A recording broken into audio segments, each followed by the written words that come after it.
ఈ programme Joyce Meyer ministries partners మరియు friends ద్వారా స్పాన్సర్ చేయబడింది.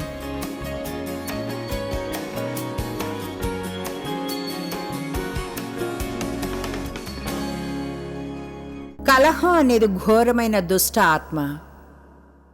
మిమ్మల్ని దుఃఖంలో ఉంచుతుంది, పోట్లాటలు తెస్తుంది. వాదాలు, వేడైన అనంగీకారపు వాగ్వివాదాలు, మనసులో పల కోపాది ఒకల లోపల లేదా క్రింద ఉంటుంది. గదిలోని వాతావరణం చిత్తడిగా ఉంది, అయితే నిజంగా జరిగేదాన్ని ఎవరూ ఎదుర్కోవడం లేదు. కలహం ఘోరమైంది. వివాహాలను నాశనం చేస్తుంది, బిజినెస్లను చేస్తుంది, సంఘాలను నాశనం చేస్తుంది. మీరు కానీ పాస్ట్ అయితే మీరు నమ్మిన వ్యక్తి సంఘాన్ని వదిలి వెళ్ళిపోతూ 100 మంది మీ సభ్యుల్ని తీసుకుని వీధిలోనికి వెళ్ళి మరొక దాన్ని ఆరంభిస్తారు. అసూయపడి కోపంగా ఉండకండి, గాయపడి వ్యర్థంగా మాట్లాడి విమర్శించకండి. అతనికి ఒక సౌండ్ సిస్టమ్ని కొనివ్వండి. ఓ అలా చేస్తానని అనుకున్నారా? అక్షరాలా చేస్తాను. తెలుసా ఏమవుతుందో అలా చేస్తే? నాలో ఉన్న ఐకి ఫీలింగ్స్ అన్నిటినీ ప్రేమ కార్యంలో మింగి వేస్తాం. ఈ ఫీలింగ్స్ అన్ని ఉంచుకోవక్కర్లేదు. ఏం చేయాలంటే సమస్యల మీద దేవుడు ఆత్మలో వాటిపై దాడి చేయమన్నట్లుగా దాడి చేయాలి, శరీరంలో కాదు. మీరు అడగలేదు కనుక పొందలేదు, లేదా అడిగారు దేవుణ్ణి, మీకు కావాల్సిందే ఆయన పొందలేకపోయారు. ఎందుకంటే దురుద్దేశంతోనూ చెడుగా స్వార్థపు ఉద్దేశంతో అడిగారు కనుక. చూడండి, కొన్నిసార్లు మీరు కావాలనుకున్నదే దేవుడు మీరు పొందాలనుకుంటాడు. అయితే ఆయన ఇంకా దాన్ని మీకు ఇవ్వలేడు. దాన్ని పొందే ఉద్దేశం ఇంకా తప్పైనందున. చూడు దేవా, నువ్వు నాకు $1 మిలియన్ ఇస్తే నేను గొప్పగా ఇచ్చేదాన్ని అవుతాను. లేదు, ఇవ్వరు. మీ వద్దున్న ₹5 ఇవ్వలేకపోతే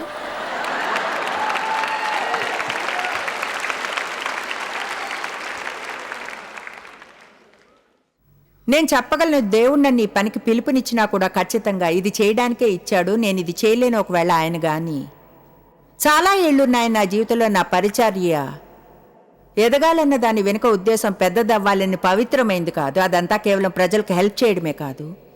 దానిలో చాలా భాగం నా గురించే నేను మంచిగా ఫీల్ అవ్వడం. ఎందుకంటే దుర్వినియోగపరచబడి ఇంట్లో పెరిగాను. నా జీవితంలో తిరస్కారపు వేరు ఉండేది కనుక నేను ముఖ్యం అన్నట్లు ఫీల్ అయ్యే దేనికోసమో చూశాను. నేను ముఖ్యం అన్నట్లు ఫీల్ అయ్యే దేనికోసమో వెతుకుతూ ఉండేదాన్ని. కనుక మిమ్మల్ని మీరు ప్రశ్నించుకోవాలి, ఇది మీకెందుకంత ముఖ్యం వేదిక మీద ఉండడం అని, ఆఫీస్ తలుపు మీద మీ నేమ్ ప్లేట్ ఉండడం ఎందుకంత ముఖ్యం అని, మీరు ఆ ప్రత్యేకమైన సోషల్ గ్రూప్లో ఉండడం ఎందుకు ముఖ్యం, మీరు వెళ్ళాలని ట్రై చేస్తున్న గ్రూప్ నిజమే వాళ్ళు మీరు ఆ గ్రూప్లోని భాగంగా ఉండకూడదనుకున్నారు. అది ఎందుకంత ముఖ్యం, మీకు వాళ్ళంత ముఖ్యమైన వారని మీకు తెలుసని అనుకుంటున్నారని. మనల్ని మనం ప్రశ్నించుకోవాలి. ఎందుకు మనం చేసేదాన్ని దేవుడంతగా పట్టించుకోడు, ఎందుకు చేస్తామన్నది పట్టించుకుంటాడు. నేను చెప్పగలను 100% నా మనసు దీనిలో మంచిగా ఉందని. నేను ఇప్పుడు చేస్తుంది చేయడానికి కారణం ప్రజలకు సహాయం చేయడం. అది కానీ కాకుంటే నేను నా రాకింగ్ చైర్ని 3-4 ఏళ్ల క్రితమే తెచ్చుకునేదాన్ని. ఇంట్లో ఉండి మనవళ్లను మనవరాలను ఆడుస్తుండేదాన్ని.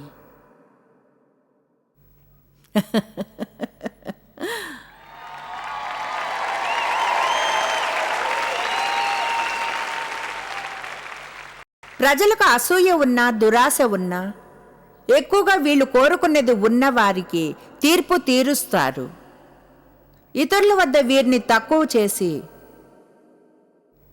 చెప్తూ ఉంటారు. ఓకే, నేను ఇక్కడ ధైర్యంగా ఉండి అడుగుతున్నాను, మీ జీవితంలో ఎంతమంది ఉన్నారు మీరు అసూయపడేవారు? ఇలాంటి విషయాలే నాకు అసలు వద్దు, వాళ్ళని చూడాలి. ఆల్ రైట్, మరి అద్భుతం కాదా దేవుడు మిమ్మల్ని ఈరోజు ఇక్కడికి తీసుకురావడం?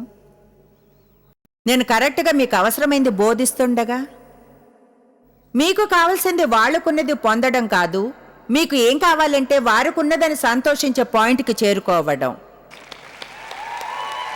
మీకు కావాల్సింది అదే. మార్కు 11:22 అందుకు యేసు వారితో ఇట్లన్ను, మీరు దేవుని యందు విశ్వాసం ఉంచుడి. మీరు కోరుకున్నది మీరు పొందకున్నా దేవునిలో నిరంతరం విశ్వాసం ఉంచుడి. ఎవడైనా ఈ కొండను చూచి నీవు ఎత్తబడి సముద్రములో పడివేయబడమని చెప్పి తన మనసులో సందేహింపక తాను చెప్పినది జరుగునని నమ్మిన ఎడల వాడు చెప్పినది జరుగునని చెప్పుచున్నాను. అయితే ఎంతమంది గమనించారు అది ఇలా చెప్పలేదు, అది అతనికి జరిగినప్పుడు అని? అది మధ్యలోనే గందరగోళం చేస్తుంది. ఆరంభం కాదు చేసేది, ప్రతిదీ కూడా అందరూ ఆరంభంలో బాగానే ఉంటారు. అవును, ప్రైజ్ ద లార్డ్, దేవుళ్ళో నమ్మకం ఉంది, ఉత్సాహంగా ఉంది, అవును నా అద్భుతం వస్తుంది.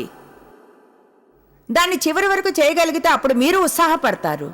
అయితే చివరి వరకు వెళ్తారా లేదా అనేది మధ్యలో దాని మీద ఆధారపడి ఉంటుంది. ఆయన అంటాడు, నమ్ముతూనే ఉంటే సందేహింపకుండా దేవుడు మీరు అడిగింది ఇస్తాడు.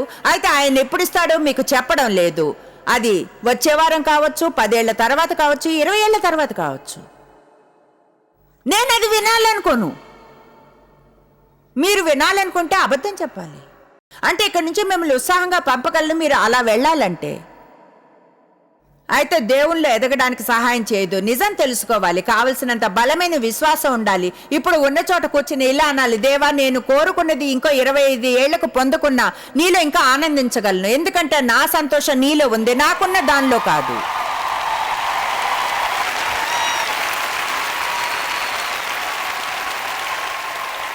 ఇప్పుడు 24వ వచనం, అందుచేత ప్రార్థన చేయనప్పుడు మీరు అడుగుచున్న వాటి నెలను పొందియున్నామని నమ్ముడి, అప్పుడు అవి మీకు కలుగునని మీతో చెప్పుచున్నాను. మరొకసారి చెప్పడం లేదు ఎప్పుడని. ఎన్నడైనా గమనించారో దేవుడు మనకు సమయాన్ని చోట ఎక్కువ ఇవ్వడని? తెలుసా బైబిల్లో నాకేం దొరికిందో? చిరాకు కలిగించే పదం తగ్గ సమయంలో.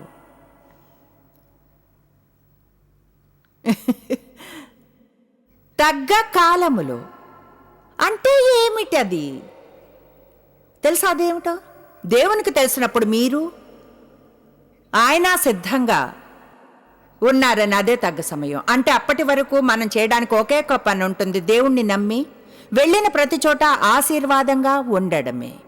ఇప్పుడు అయితే మీరు నిరీక్షించేప్పుడు అందరూ నిరీక్షిస్తారు. అది జీవితంలోని పెద్ద భాగం. మీరు పొందిన తర్వాత కోరుకున్నది ఏదైనా ఇప్పుడే మరొక దాని కొరకు నమ్మడం, నిరీక్షణ కాలంలోనికి వెళతారు. అలానే సృష్టించబడ్డాం. ఎల్లప్పుడూ మనం సహాయం చేయాలి. మన ముందు ఒక లక్ష్యాన్ని ఉంచుకుని ఆయన అంటున్నాడు, 24ను మళ్ళీ చదువుతాను, అందువల్లనే మీకు చెప్తున్నాను, ప్రార్థన చేయనప్పుడు మీరు అడుగుచున్న వాటి నెలను పొంది ఉన్నామని నమ్ముడి, అప్పుడు అవి మీకు కలుగునని చెప్పుచున్నాను. ఆత్మలో మీకు ఇవ్వబడతాయి, సహజంగా మీరు వాటిని పొందుతారు. ఈ లోపల ఏం చేయాలి? విరోధం ఏమైనా ఎవరి పట్లైనా ఉంటే నిలువబడి ప్రార్థన చేయనప్పుడు ఎల్లను వాటిని క్షమించుడి, వాటిని వదిలి వెళ్ళిపోనివ్వండి. ప్రపంచంలో కోపం గల క్రైస్తవులు ఎందరున్నారు? ఎంతమంది చర్చిలో కూర్చుని చర్చిలో ఉన్న ఎవరి మీదో అసూయ పడుతుంటారు? ఎంత తీర్పు తీర్చడం, ఎంతెంత విమర్శన. అయితే నిరీక్షిస్తూనే ఉంటారు, పొందుతారు. అయితే మీరు అది పొందినప్పుడు ఇంకా ఇంకా మరెంతో మరెంతో ముందుకెళ్ళిపోతుంది.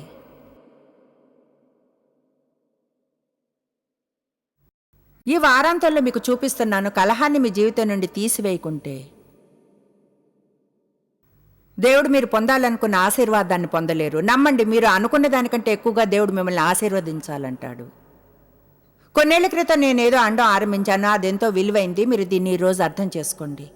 మీరు చేయగలిగింది మీరు చేస్తే పర్వాలేదు, అది ఎంత కొంచెం అయినా సరే దేవుడు ఎల్లప్పుడూ మీరు చేయలేంది చేస్తాడు. ఆమేన్. ఉదాహరణకు, నేను ఇతరులను నా గురించి అసహ్యంగా చెప్పకుండా ఆపలేను. అయితే వాళ్ళు నా గురించి అసహ్యంగా చెబితే నేను చేయగలిగింది వారి కోసం ప్రార్థించడం. కనుక నేనుగానే అది చేస్తే దేవుడు నేను చేయలేని భాగాన్ని చేస్తాడు. అంటే వారితో వాళ్ళ వైఖరిని గురించి డీల్ చేస్తాడు. మీరు చేయగలిగింది మీరు చేయండి. మీరు ఏది చేయలేదో దేవుడు చేస్తాడు. మన సమస్యలను మనం తీర్చుకోలేము, అయితే దేవుడు తీర్చగల సమర్థుడు. హల్లెలూయా.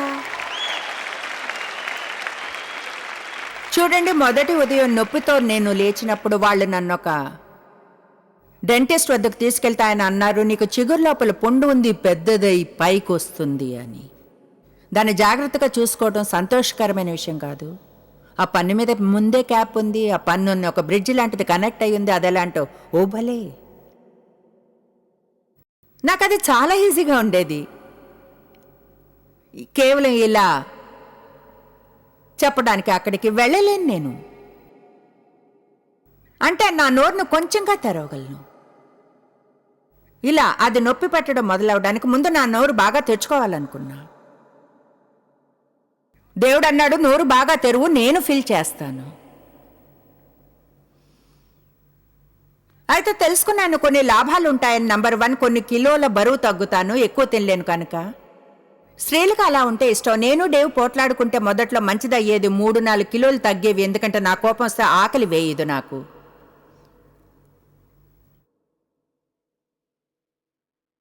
అయితే తెలుసా ఏం చేసేదానో ఖచ్చితంగా నాకు తెలియదు, ఇది చేయగలను లేదు అన్న విషయం. అయితే ఖచ్చితంగా ఒకటి తెలుసు, దేవుడు నన్ను అలా చేయమంటే నేను చేయగలను. కనుక నేను ఏం చేశానంటే,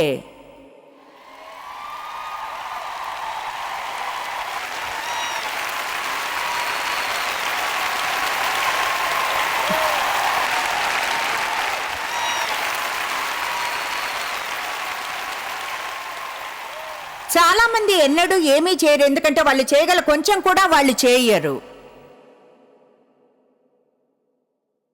అంతేకాదు, ఇక్కడ కొంతమంది పాఠం నేర్చుకుంటున్నారు, గొప్ప జీవితపు పాఠం. ఒకే నిజం వలన నేను ఇక్కడ ఇది చేస్తున్నందున, వదలనందున, వెళ్ళిపోనందున. మేము కంబోడియాకి వెళ్ళినప్పుడు లోపల ఉండగా బయట తాళాలు వేశారు. మేము మీటింగ్ చేయాలనుకున్న చోట ప్రజలు లోపలున్నారు, ఆరాధన టీం లోపలుంది. కొంతమంది మూల ధార్మిక గ్రూప్ ఆ బిల్డింగ్ ఓనర్ని పిలిచి కరెంట్ని తీసివేయమన్నారు. వాళ్ళు లోపలున్నారు, నేను బయట. ఎలక్ట్రిక్ గేట్ ఉంది, నేను లోపలికి వెళ్ళలేకపోయాను. అన్నాను ఎలాగైనా లోపలికి వెళ్ళాలి. వాళ్ళు ఒక పెద్ద ట్రాష్ డంప్స్టర్ని తెచ్చి దాని మీద ఉంచితే నేను ఫెన్స్ మీద నుంచి దూకి వెళ్ళాను.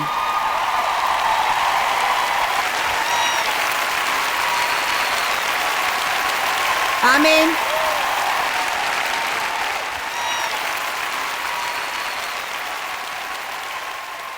కేవలం ఆ నిజం ఏమిటంటే, నేను అలా చేసిందే వారికి ఒక సందేశంలా అనిపించింది. వాళ్ళకేమాత్రం అవకాశం లేదు, హింసించబడ్డ వారికి. నేను ఏమాత్రం వదలను.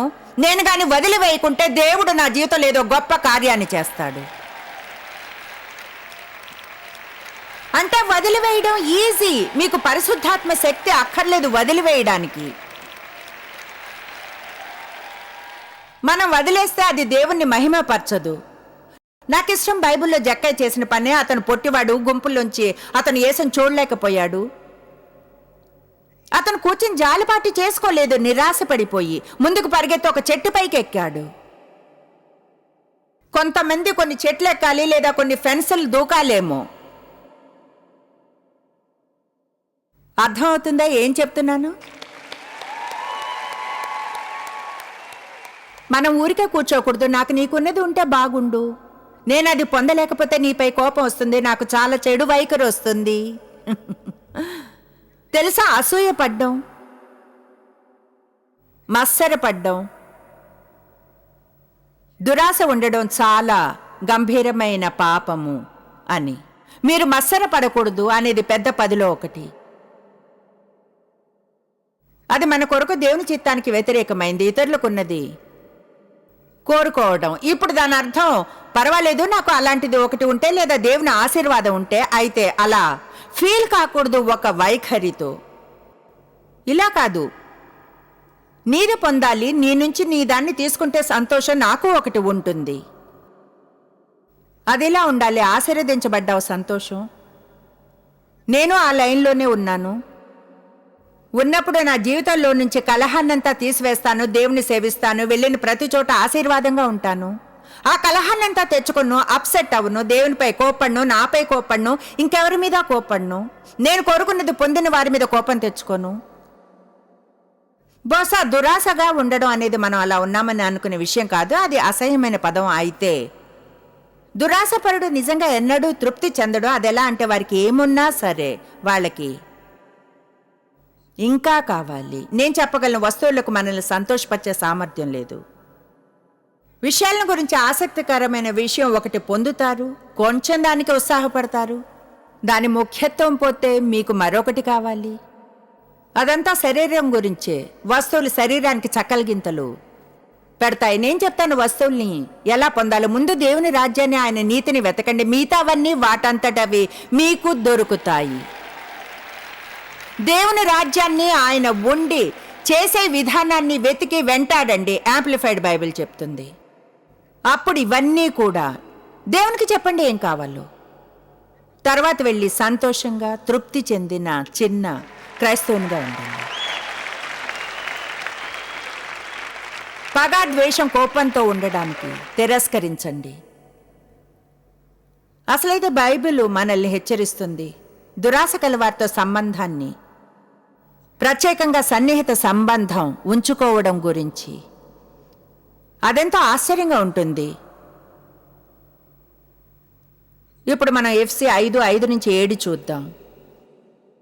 ఎఫ్సి 5:5-7 మీకు నిశ్చయంగా తెలియను, ఎవరైనా వ్యభిచారైనో లేదా ఆలోచనల్లో అపవిత్రుడైనో లేదా జీవితంలో లేదా మత్సరపడువాడైనో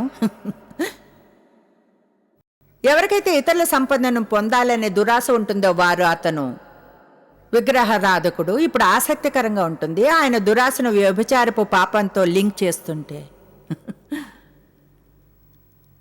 అదంతా చెడుగా ఉంటుందని అనుకోలేదు. ఎందుకు చెడో తెలుసా? అది మనసు పాపం కనుక. వ్యభిచారం అనేది శరీర పాపమైన, ఇది మనసుకు సంబంధించింది. నాకు కృతజ్ఞత లేని దురాశ కల మనసుంటే, ఎవరికైతే ఎక్కువ కావాలి, ఇంకా ఇంకా ఇంకా ఎన్నడూ ఉన్న దాంతో తృప్తి పొందలేదు, అది మనసు సమస్య. దాని నుంచే దేవుడు బయటికి తీయాలంటాడు. అది మన జీవితంలోని వేరే ప్రతి చోటుని బాధిస్తుంది కనుక. 6వ వచనం, వ్యర్థమైన మాటల వలన ఎవడును మిమ్మును మోసపరచ నియ్యకుడి, ఇట్టి క్రియల వలన దేవుని ఉగ్రత అవిధేయులైన వారి మీదికి వచ్చును. ఇప్పుడు 7వ వచనాన్ని చూడండి. కనుక మీరు అట్టి వారితో పాలివారై ఉండకుడి. ఒక ప్రశ్న అడుగుతాను, మీరు ఎవరితో అయితే ఉంటారో వారి స్వభావం ఎటువంటిది? ఎటువంటి స్వభావం కల ప్రజలతో మీరు ఆఫీస్లో కలిసి లంచ్ చేస్తారు? ఎవరిని మీరు మీ ఫ్రెండ్స్ అనుకుంటారు, మీ క్లోజ్ ఫ్రెండ్స్ అని? అందరితో పరిచయాలు ఏర్పడతాయి. వారి జీవితాల్లో మన సాక్ష్యం ఉండడానికి మనం ప్రపంచం నుంచి వేరుగా ఉంచాలనుకోము. మనం లోకల్లో ఉన్నాం, దాని నుంచి కాదు. దాని అర్థం ప్రపంచానికి ఎక్కువ మనం మంచిగా ఉంటామని కాదు. గాయపడ్డవారు ఉన్నారు, అవసరతలో ఉన్నవారు, వాళ్ళు మీ ఆఫీస్లో ఎవరైనా అవ్వచ్చు, చైన్ చాపాల్సి ఉంటుంది, వారితో లంచింగ్ చేయడం, మీ సాక్ష్యం కావాలి వారికి. నేను ఎప్పుడూ చెప్తుంటాను, మీ ప్రభావం వారిపై పడేలా, వారు మిమ్మల్ని రోగులుగా చేయకుండా ఉండేలా చూసుకోండి అని. చాలా పెద్ద తేడా ఉంది. నేను అలాంటి వారి పక్కన ఉంటే నేను కవచం కల మనస్సుతో ఉంటాను. మనసును బాహాటంగా తెరిచి ఉంచలేను. దురాశ, అసూయ, వ్యర్థంగా మాట్లాడి విమర్శించి తీర్పు తీర్చే ఆత్మ కలవారి పట్ల. ఎందుకో తెలుసా? ఎందుకంటే ఆత్మలు మార్చబడగలవు. మీరు అనవచ్చు దానికి అర్థం ఏమిటి అని. మీరు మీ మనసును ఎవరి పట్ల ఉంచుతారో, ఎప్పుడు ఎవరి చుట్టూ ఉంటారో వారిది మీకు వస్తుంది. ఎలీషా ఏలియాతో ఉన్నందున చివరికి అతనికి రెట్టింపు ఆత్మ వచ్చింది. యెహోషువ మోషేకి దాసుడు. మోషే మరణించినప్పుడు యెహోషువకు అతని పదవి వచ్చింది. మీరు దేని చుట్టూ ఎవరి చుట్టూ ఉంటారో అలానే ఎక్కువగా అవుతారు. కొంతమంది జీవితమే మారిపోతుంది. ఒక జాబితా తీసుకుంటే ఎవరితో మీరు సమయాన్ని వెచ్చిస్తున్నారో, నిర్ణయం తీసుకుంటే దైవికమైన స్వభావం కలవారితో ఉండాల్సిన అవసరం ఉందని. కమాన్,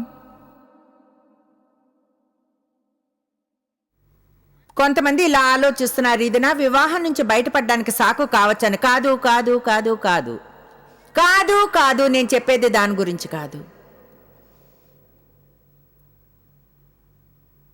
చూడు జాయిస్, నేను పెళ్లి చేసుకునే వ్యక్తి సణుగుతాడు, మూలుగుతాడు, దురాశ కలవాడు. మీరు అది ముందే చేశారు, దాని గురించి ప్రార్థన చేయాలి. బయటికెళ్ళి ఫ్రెండ్స్ని ఎంచుకుంటే నేను ఏమాత్రం ప్రతికూలతను ఉంచుకోలేను. స్వయం జాలిని, గొణగడం, సణగడం, తీర్పు తీర్చడం, విమర్శన, కృతజ్ఞత లేని వారిని. అలా ఉండేదాన్ని అయితే ఇప్పుడు ఆ మాటనే సహించలేను.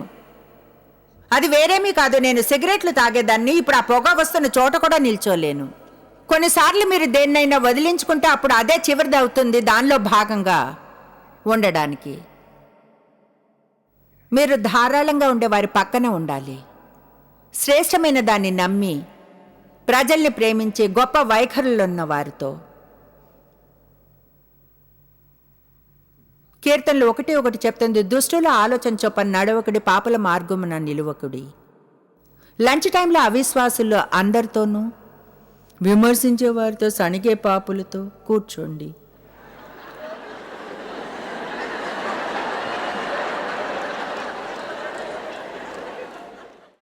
మీరు వినడం ఆరంభించవచ్చును. 2 వారాల తర్వాత మీరు పాలు పంచుకోవడం ఆరంభిస్తారు. తర్వాత సడన్గా వాళ్ళేమంటారు, మీరు వెళ్ళంటే అది అవును, దానిలో ఒక పాయింట్ ఉంది, అవును అవును అవును, అతను ఒక వేస్ట్. ఇప్పుడు దాన్ని చెప్పారు. 2-3 వారాల క్రితం అయితే మీకు అసలు తెలీదు అతనికి ఒక సమస్య ఉందని. నాకిది చాలా ఇష్టం. సామెతలు 22:10, తిరస్కార బుద్ధి కలవాన్ని తోలివేసిన ఎడల కలహములు మానును. అవును, కలహం, దుర్వినియోగం ఆగిపోతాయి. ఓకే, తిరస్కార బుద్ధి కలవాడంటే ఇతరులను అపహసించే ఒకడు చేతలతో లేదా మాటలతో ఇతరుల స్వభావాలను అవమానించేవాడు, మాట్లాడేవాడు లేదా అలక్ష్యంగా చూడడం, మరొకరి పట్ల చెడు వైఖరి ఉన్నవాడు లేదా వారిని దూషించేవాడు. అలాంటి వారితో ఉంటే, ఎప్పుడైనా అలాంటి వారితో ఉన్నారా, వాళ్ళు ప్రతిదాని గురించి హేళనగానే మాట్లాడతారు. అలాంటి వారికి దూరంగా వెళ్ళిపోవాలి. ఆమేన్.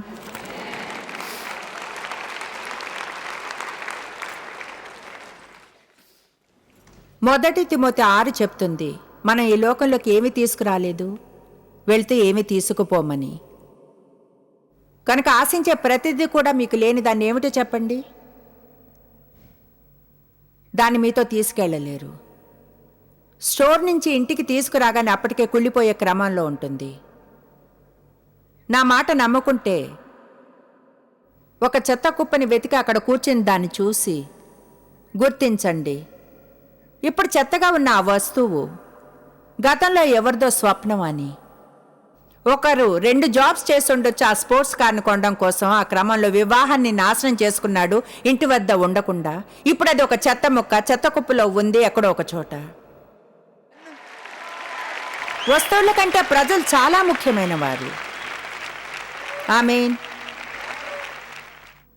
ఆల్ రైట్, ఇక్కడ ముగిస్తాను. నిత్య జీవనం వైపు మొగ్గు చూపాలి. బైబిల్లో గొప్ప ఉదాహరణలున్నాయి. యాకోబు ఏసావుకున్నది కోరుకున్నాడు కనుక అబద్ధమాడి మోసం చేశాడు దాన్ని పొందడానికి.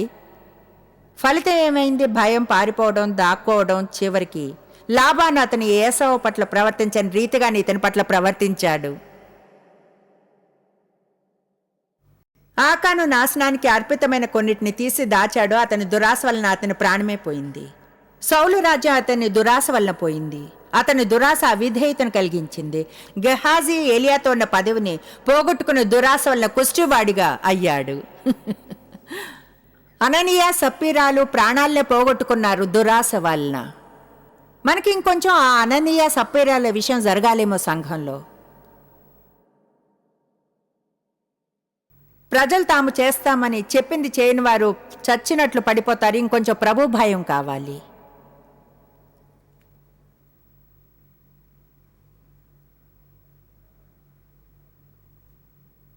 దైవికం తృప్తితో కలిసి ఉండడం అంటే ఎంతో గొప్ప సమృద్ధిని పొందడమే. నేను ఫిలిప్పి 4:11తో ముగిస్తాను. పౌలు అన్నాడు, నేను అన్నిటిలోనూ తృప్తిగా ఉండడం తెలుసుకున్నాను. లేమిలో ఉన్నను, కలిమిలో ఉన్నను తృప్తిగా ఉండడం నేర్చుకున్నాను. ఆమేన్.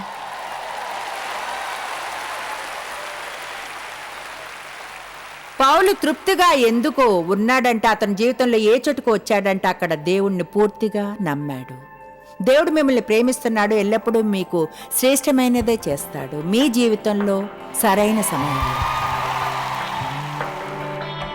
మన నమ్మకాన్ని దేవుల్లో ఉంచి శాంతిని తృప్తిని గాని వెదికితే, నిర్ణయం తీసుకుంటే నా జీవితంలో శాంతి కొరకు ఏం చేయాలన్నా చేస్తాను, అప్పుడు కలహం లోపలికి రావడానికి అసలు చోటే ఉండదు.